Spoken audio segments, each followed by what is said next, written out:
We are In Spade Studio, and we just launched our Kickstarter. Our project is over 3.5 years in the making, and now we finally get to share it with you.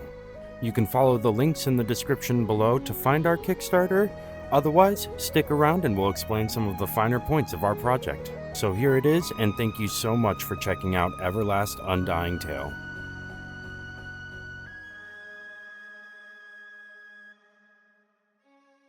I'm the game director. Even though I'm not one of the original founders of the company, it's still very much like my game as well. Almost everyone has been on the team for 3+ years working on this thing. So everyone feels very attached to the project. So a lot of my first few months was settling on what exactly the vision for the game needs to be. How RuneScape do we want to be? How much do we want to be our own thing? And finding kind of a balance.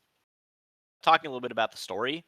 Um, we wanted to do essentially more RuneScape styled quests, whereas kind of the MMO quests became tasks. The RuneScape quests are still quests, where every quest in the game is character centric. You'll meet a character. They might be minor and only appear for that quest. They might be recurring and appear in other side quests. They might even eventually appear in the main story. And surprise, that side quest was actually a prerequisite to a main story quest, where essentially you have all these characters, you get to be involved in some problem that they're having, and using your skills to problem solve for them, crafting things, fighting enemies, delivering things, solving puzzles.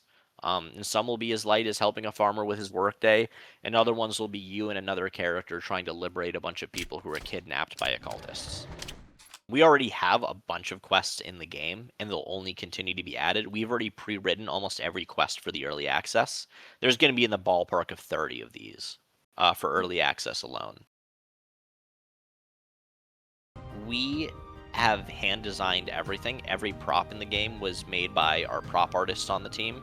Every level and every stage is put together by our talented level designers who take the prop artists' work and then apply them across the world. Everything is handmade, everything is made with a purpose. And the idea is that we wanted to design the world in a way where anywhere you go and anywhere you look, there is something to interact with. We went with a very compressed open world design. We felt this compact design would be good for making everything engaging and providing, even walking from point A to point B.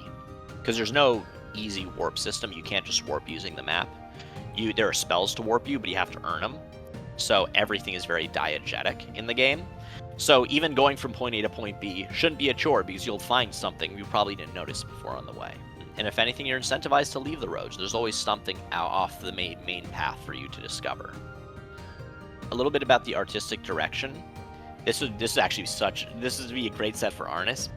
Hi, I'm Arnis. I'm the art director of Everlast Undying Tale. We chose a really difficult project. In terms of sources of inspiration, aside from reimagining what old school MMORPGs like RuneScape would look like if they were designed today, I'm personally obsessed with how Ghibli Studios create abstraction of nature in their movies.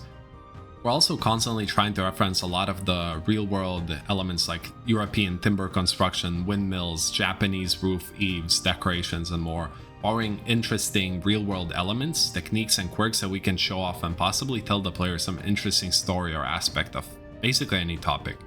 A silly example of that could be the wooden peg bearing system that lets medieval windmills rotate towards the direction of the wind, that we stylized and integrate into Everlast. Well, the art direction was initially concepted right around the time that I was joining the team, and they had settled on a visual style.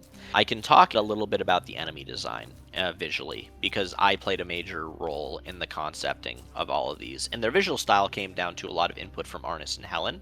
I wanted a diverse cast of characters that some are bipedal, some are on all fours, some are a little bit more monstrous than others, having different weights and sizing and body types. I thought was very important to creating interesting ideas for inherent silhouettes for characters, where you have the rattling golem, that huge mucky kind of skeleton boss is massive. And that immediately gives it kind of a unique pull in that it's the biggest enemy visually that we have in the game. We really want to offer, it's a game, you pay the upfront cost, and you get to keep it. That's it. And the game will be set up in a way where players will own it, no subscription, and if in the far future, whenever we are done developing the game, it's not like, all right, servers are going down, thanks for playing, no one can play it anymore. We purposely are building the game with design intentionality to let players play the game for as long as people want to play it. Again, no subscriptions and no end of life that would result in the game being taken away from anyone. So that's part of the reason we're going this route.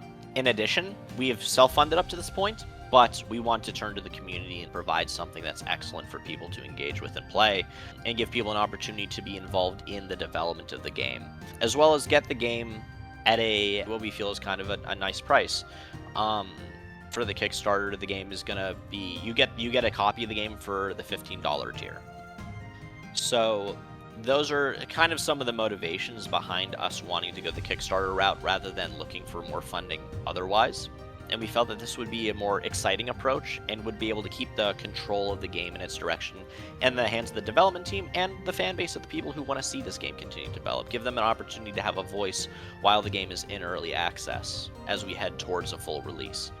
For the game itself, we are really close to early access. We are very, very confident that we will be launching the game going into essentially the last quarter of 2026.